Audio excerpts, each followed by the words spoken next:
তুষের পরশুদিন বলতেছে যে 2 দিনের বৃষ্টি থেকে নাকি কোনো জলবদ্ধতা নাই। এখন আমি অ্যাক্সেস রুট থেকেই 2 নাম্বার গেট এখানে মুরাদপুর আসতে আমার 100 টাকা লাগছে। কত পানির জন্য রিক্সা পর্যন্ত যাচ্ছে না, নিজেদের জীবনের ঝুঁকি আছে। কতগুলো মানুষ অফিস যাইতে পারতেছে না, আমরা কাজের জন্য বের হয়েছি, কাজে যাইতে পারতেছি না। এই মেয়ের এতগুলো পানি থাকা সত্ত্বেও কিভাবে বলে জলবদ্ধতা নাই? উনার কি জনগণের দায়বদ্ধতা উনার নাই? উনি কেন মিথ্যা কথা বলবে বারবার? আগেও উনি বলছিল শুকনো মৌসুমে যে এখনো আগেও পানি ছিল, এখনো পানির জন্য মানুষ অফিস যাচ্ছে না। আমাদের কত কষ্ট হচ্ছে, বাড়ার উপর ডাবল বাড়া গিয়েও টাইমে আমরা অফিস করতে পারতেছি না। এগুলো কি মেয়ের এগুলো চোখে দেখে না? মেয়ের কি কালো চশমা পরে আছে? উনার কি দায়ভার নাই? জনগণের দায়ভার নাই? এটা সমাধান আসলে আপনারা কবে পাবেন? আপনারা এটা মেয়র আমাদেরকে কোনো সমাধান দিচ্ছে না কেন? মেয়র তো সরকার থেকে টাকা নিচ্ছে জনগণের সেবা দেওয়ার জন্য।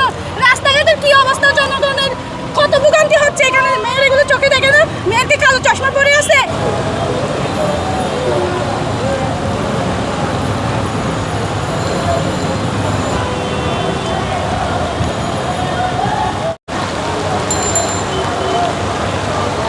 প্রচুর পরিমাণে কষ্ট হচ্ছে ভাই। পুরো এলাকা চট্টগ্রামে তো দেখতে পাচ্ছি একদম জলাবদ্ধতা অবস্থা।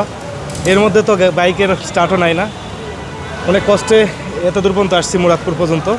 তারপরে তো দেখছি প্রচুর পরিমাণে বৃষ্টি, খুব দুর্ভোগ ভাই। আমি বলবো এটা প্রত্যেক সিজনে দেখা যাচ্ছে যে বৃষ্টির কারণে আমরা যে ভোগান্তিটা স্বীকার করি সেটা হচ্ছে প্রচুর পরিমাণে একটা ভোগান্তির সৃষ্টি হচ্ছে।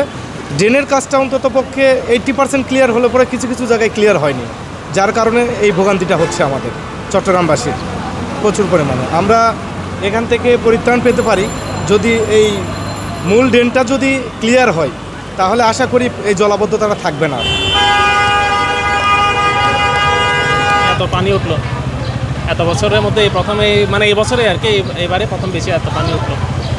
গত বছরে এত পানি ওঠে নাই, এর আগের বছরে এত বেশি ওঠে নাই, কিন্তু এই বছর একটু বেশি হচ্ছে। যে আসলে দায়টা আসলে কার, বা প্রতি বছর দায় কী দিবেন? দায় তো আমাদেরই বলতে গেলে দোষ কিন্তু বাঙালি, আমাদের মানুষেরই। কারণ আমরা ময়লা সব ফেলি নালার মধ্যে, কেউ কিন্তু ডাস্টবিনে ময়লা ফেলে না। তো ময়লাগুলো গিয়ে যখন নালা জ্যাম করে দেয়, পানি উঠবে স্বাভাবিক, পানিগুলো উঠবেই। আমি 2 নম্বর গেট থেকে আসছি, 2 নম্বর গেট পুরো নালাতে ময়লা, সব এরকম বড় নালায় সব ময়লা। তো পানি যাবে কোথায়? দোষটা কার? দোষটা আলটিমেট আমাদেরই, আমরাই ময়লা ফেলতেছি, ঠিক না?